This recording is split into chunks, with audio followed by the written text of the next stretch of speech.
ये हमारे पास एक HP पवेलियन का DV4 लैपटॉप ठीक होने के लिए आया था। तो आप देख सकते हैं विंडोज़ 7 इसमें इंस्टॉल्ड है और HP पवेलियन एंटरटेनमेंट PC है। तो विंडोज़ 7 इसमें इंस्टॉल होनी चाहिए थी, लेकिन जब मैंने इसे ऑन किया तो आप देख सकते हैं कि विंडोज़ 10 इस पर चल रही है। तो ये डाउट क्रिएट हुआ कि क्या इन्होंने विंडोज़ खुद डाली है, बाद में अपग्रेड की है, क्या किया है। तो अगर अपग्रेड की है तो वो हमें कैसा पता चलेगा, वो हम इसमें देखेंगे। कि अगर आप देखें तो यहाँ पे IDT ऑडियो का जो है ड्राइवर वगैरह इंस्टॉल्ड है। उनकी फ़ाइलें ऑलरेडी डेस्कटॉप पर पड़ी हुई हैं जो पहले उन्होंने बनाई होंगी। माइक्रोसॉफ्ट ऑफिस इंस्टॉल्ड है। ये लंदन से आया लैपटॉप, तो सॉफ्टवेयर ओरिजिनल ही होंगे इसके अंदर।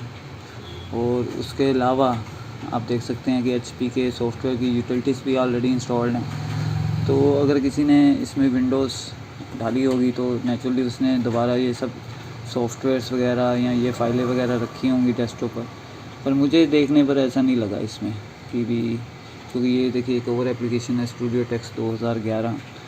तो उसके बाद जब मैंने स्टार्ट पे क्लिक किया और ऑल ऐप्स के अंदर जाके देखा तो यहाँ पर भी मैंने देखा कि बहुत सारे सॉफ्टवेयर जो हैं पहले से इंस्टॉल्ड हैं। ख़ास तौर पर HP के ये जो सॉफ्टवेयर हैं ये पहले से इंस्टॉल थे इसमें।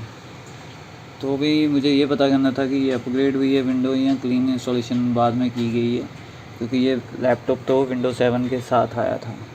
तो वो पता करने का एक आसान सा तरीका होता है कि अगर आप दिस PC खोलें और यहाँ पर जिस ड्राइव पर आपकी विंडो इंस्टॉल्ड है उसको ओपन करें। ये लोगो बना हुआ है C ड्राइव के ऊपर।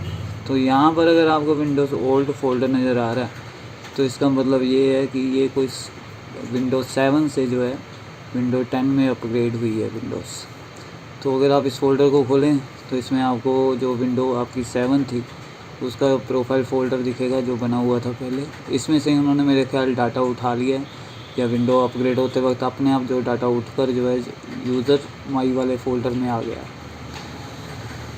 तो जिस भी कंप्यूटर में आपको ऐसे कोई डाउट हो आप क्लियर कर लीजिए डाउट, क्योंकि मैं इस कंप्यूटर को वो करने वाला था कि सिस्टम रीस्टोर चलाने वाला था इस पर इमेज से जो ऑलरेडी इसके अंदर होती है। तो वो मैं आपको बूट करके इसको दिखाता हूँ दोबारा पेन ड्राइव से। फिर मुझे कैसे डाउट हुआ कि ये विंडोज़ अपग्रेड हुई है या क्लीन इंस्टॉलेशन है, वो मैं जब इस पे विंडोज़ की इंस्टॉलेशन चला रहा था इसको मैं रीसेट करना चाहता था फैक्ट्री डिफ़ॉल्ट पे। तो उसके लिए जब मैंने वो रीसेट वाले ऑप्शन चलाए तो इसमें इमेज तो पड़ी हुई थी विंडो 7 की, लेकिन उसने रीसेट नहीं करने दी क्योंकि विंडो 10 पे ही अपग्रेड हो चुका हुआ है। तो वो मैं आपको दिखाऊंगा कि मैंने कैसे पता किया था। तो ये सिस्टम काफ़ी देर से बंद पड़ा था, तो 5-7 साल बाद इन्होंने चलाया। तो मैं इसको जो है विंडो 7 पे रीसेट करना चाहता था। तो जिस तरह मैंने आपको पहले बताया था अपने पिछले वीडियो में, तो इसको ऑन करने के बाद जैसे ही मैंने एस्केप की दबाना शुरू किया उसके बाद ये स्टार्टअप मेन्यू आ जाता है HP के लैपटॉप पर ख़ास तौर पे। तो इसमें आप देख सकते हैं F1 से सिस्टम इंफॉर्मेशन है, F2 से सिस्टम डायग्नोस्टिक्स है, F9 से बूट डिवाइस ऑप्शंस, F10 से बायो सेटअप और F11 से जो है सिस्टम रिकवरी है। तो जैसा कि मैं आपसे कह रहा था कि मुझे कैसे पता चला कि डाउट कैसे हुआ कि इसमें विंडोज़ 7 थी ऑलरेडी और विंडो 10 जो है वो अपग्रेड हुई है, वो मुझे तब पता चला जब मैंने F11 दबा कर इसकी जो है सिस्टम रिकवरी शुरू की। तो सिस्टम रिकवरी जब शुरू हुई, ये आप देख सकते हैं इस रिकवरी में जो लोगो आया वो विंडोज़ 10 का ही आया। तो इस बात पे मैं थोड़ा हैरान था कि भी विंडोज़ 7 का स्टिकर लगा है तो ये विंडोज़ 10 का लोगो क्यों आ रहा है रिकवरी के लिए भी, क्योंकि जो रिकवरी इन सिस्टम्स की होती है जिनमें ओरिजिनल विंडो पीछे से ही पहले डल के आती है, उनमें रिकवरी में इसको विंडोज़ 7 की रिकवरी शुरू करनी चाहिए थी, पर इसने विंडोज़ 10 की रिकवरी शुरू की। उसके बाद जब ये पार्टीशंस की लिस्ट दिखाई इसने, तो वो पार्टीशन जो थे इंटैक्ट थे, वैसे के वैसे ही थे पहले जो कि विंडोज़ 7 के वक्त होते हैं। वो मैं आपको दिखाता हूँ, ये शुरू हो जाए ज़रा। तो उसके बाद रिकवरी शुरू करने की बजाय विंडोज़ जो है वो शुरू हो गई और वो विंडो 10 थी जैसा कि लोगों से हमें पता चल रहा था। तो इसके बाद जो है मैंने डिस्क मैनेजमेंट ओपन करके पार्टीशंस चेक किए भी कौन कौन से ऑलरेडी हैं, क्योंकि अगर आप सिस्टम रिकवरी चलाते हैं तो जो बाय डिफ़ॉल्ट जो फैक्ट्री डिफ़ॉल्ट से सिस्टम रिकवरी के पार्टीशन बने हुए हैं जिनमें विंडोज़ की कॉपी पड़ी हुई है, जहाँ से ये रीसेट करता है विंडोज़ 7 या विंडोज़ 10 को, तो वो इंटैक्ट रहने चाहिए, जो जैसे थे पहले वैसे के वैसे होने चाहिए। यह कंफर्म करने के लिए मैंने डिस्क मैनेजमेंट में जाना ज़रूरी समझा कि ताकि मुझे पता चल जाए कि विंडो दोबारा फॉर्मेट करके या पार्टीशन डिलीट करके डाली गई है या अपग्रेड करके डाली गई है, और क्या जो विंडोज़ 7 के पुराने पार्टीशन हैं जिन पे विंडोज़ 7 की इमेज पड़ी होती है वो ऑलरेडी इस पे हैं या वो डिलीट कर दिए गए हैं। अगर वो डिलीट कर दिए गए होंगे तो फिर हम जो डिफ़ॉल्ट सिस्टम रिकवरी नहीं चला सकते, फिर मुझे USB बूटेबल पेन ड्राइव से ही बूट करा के इस पर विंडोज़ 7 डालनी पड़ेगी अगर मैं डालना चाहता हूँ विंडोज़ 7 इस पर। तो उसके बाद फिर मैंने इसके स्टार्ट के ऊपर जो है राइट क्लिक किया और डिस्क मैनेजमेंट ओपन किया।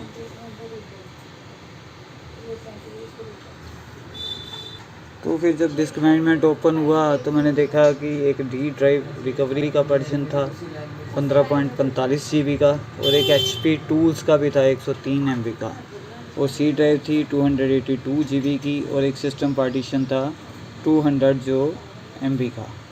तो इनको देख के तो पता चला ऐसे ही कि भी हाँ कि विंडोज़ 7 के ये रिकवरी पार्टीशन चल रहे हैं, लेकिन ये जो मैंने सिस्टम रिकवरी चलाई वो चली नहीं, इसकी बजाय विंडोज़ जो है 10 लोड हो गई। तो फर्दर फिर मैंने आपको जैसे पहले बताया कि कंफर्म करने के लिए फिर मैंने दिस PC खोला और यहाँ से देखा सी ड्राइव पे जाके कि विंडोज़ ओल्ड फोल्डर ऑलरेडी है तो नहीं, और जैसा कि मुझे डाउट था वो ऑलरेडी वहाँ पे था अवेलेबल। तो इससे तो कंफर्म हो गया कि भी विंडोज़ 7 को अपग्रेड किया गया है विंडोज़ 10 के अंदर।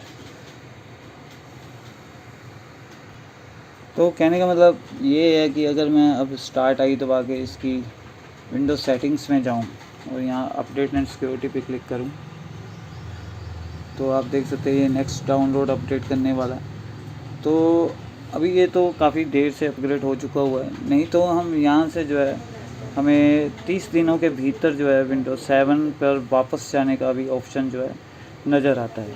तो ये काफ़ी देर से बंद पड़ा है, वो 30 दिन तो कब के निकल गए होंगे।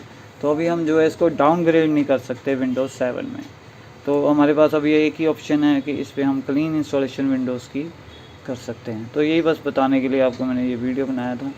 देखने के लिए बहुत बहुत शुक्रिया। आपका दिन शुभ रहे।